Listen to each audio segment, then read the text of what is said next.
হয় যিহেতু দেখিব লাগিব যে পদূলি মুখত ৰঙালী বিহু আৰু কিছুদিনৰ পাছতেই ৰঙালী বিহু কি কয় কিছুদিন পাছতেই আপোনাৰ আৰম্ভ হ'ব ৰঙালী বিহু। হয়, মই বৰ্তমান উপস্থিত আছোঁ মাৰ্ঘেৰিটা সমষ্টিৰ অন্তৰ্গত লিডুত আপোনাৰ অনুষ্ঠিত থকা শংকৰদেৱ বিদ্যাপীঠ উচ্চ মাধ্যমিক বিদ্যালয় আৰু যিহেতু ক'ব লাগিব এই নটৰাজ ডান্স একাডেমীৰ উদ্যোগত যি বিহু নাচ কৰ্মশালা আপোনাৰ 23 মাৰ্চৰ পৰা অৰ্থাৎ সপ্তাহজোৰা যি বিহু কৰ্মশালা অনুষ্ঠিত হৈ আছিলে আৰু বৰ্তমান আজি সামৰণি অনুষ্ঠান আৰু মোৰ সতীৰ্থক অনুৰোধ কৰিছোঁ সমগ্ৰ পৰিৱেশটো দেখাবলৈ।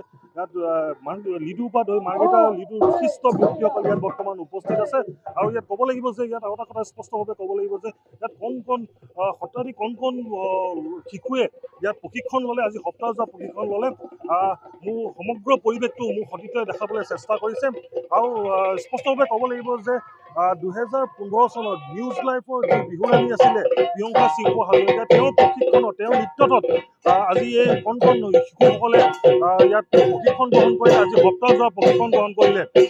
মই পোনে পোনে যাব বিচাৰিছোঁ ইয়াত উপস্থিত থকা অভিভাৱকসকলক ইয়াত শিশুসকলৰ পিতৃ-মাতৃসকলে তেওঁলোকক কিছু কথা আমি পাতিবলৈ চেষ্টা কৰিম। বৰ্তমান ইয়াত উপস্থিত আছে, তেওঁৰ পৰা কিছু কথা আমি পাতিবলৈ চেষ্টা কৰিম। যিহেতু দেখিব লাগিব যে আজি 23 মাৰ্চৰ পৰা সপ্তাহজোৰা যি প্ৰশিক্ষণ আপুনি দি আছিলে সেই বিষয়ে কি ক'ব? মই বহুত আগ্ৰহেৰে কৰ্মশালাটো কৰা হৈছিলে আৰু তেওঁলোকে আহি মানে যে ইমান ধুনীয়াকৈ লৈছে শিকিছে, মোৰ বহুত ভাল লাগিছে। সিমানে হয়, যিহেতু প্ৰিয়ংকা সিংহ হাজৰিকাই যিহেতু আপোনাৰ ইয়াত যি সপ্তাহজোৰা যি প্ৰশিক্ষণ ইয়াত দি আছিলে আৰু বৰ্তমান আমি চেষ্টা কৰিম দেখাবলৈ যিদৰে ইয়াত কণ শিশুসকলে ইয়াত প্ৰশিক্ষণ গ্ৰহণ কৰি আজি সামৰণি অনুষ্ঠান। মই কিছু কথা পাতিবলৈ চেষ্টা কৰিম নটৰাজ ডান্স একাডেমী ইয়াত উপস্থিত থকা ব্যক্তিগত কি ক'ব? যিহেতু নটৰাজ ডান্স একাডেমীৰ উদ্যোগত যি বিহু নাচ কৰ্মশালা আজি সপ্তাহজোৰা অনুষ্ঠিত হৈ আছিলে এই বিষয়ে কি ক'ব?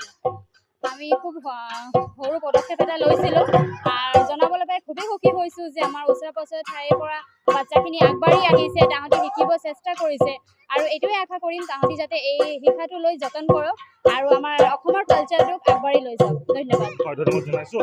তেওঁ যিহেতু স্পষ্টভাৱে ক'লে যে তেওঁ যিহেতু কৈছে যে ইয়াত বিহু যি কৰ্মশালা সেই কৰ্মশালা সমগ্ৰ অসমতে ইয়াত অনুষ্ঠিত হৈ আছে আৰু ঢোল পেঁপা গগনাৰ গোটেই অসমৰ পৰিৱেশ ৰঞ্জনাই আছে আৰু ব্যক্তিগত নহয় মাৰ্ঘেৰিটাটো যিহেতু আমি আপোনালোকক দেখাবলৈ চেষ্টা কৰিছোঁ যে মাৰ্ঘেৰিটাটো বৰ্তমান বিহু কৰ্মশালা চলি আছে, বিভিন্ন ঠাইত চলি আছে আৰু বৰ্তমান লিডুত যিহেতু আপোনাৰ কৰ্মশালা আজি সামৰণি অনুষ্ঠান ইয়াত ল'ৰা ছোৱালীয়ে ইয়াত প্ৰশিক্ষণ গ্ৰহণ কৰিলে, সপ্তাহজোৰা প্ৰশিক্ষণ গ্ৰহণ কৰিলে আৰু আমি আশা কৰিছোঁ যে তেওঁলোকে অনাগত দিনত যি বিহু সংস্কৃতি যাতে আগবঢ়াই লৈ যায় আৰু তেওঁলোকক আমি উজ্জ্বল ভৱিষ্যত কামনা কৰিছোঁ। মাৰ্ঘেৰিটাৰ পৰা মই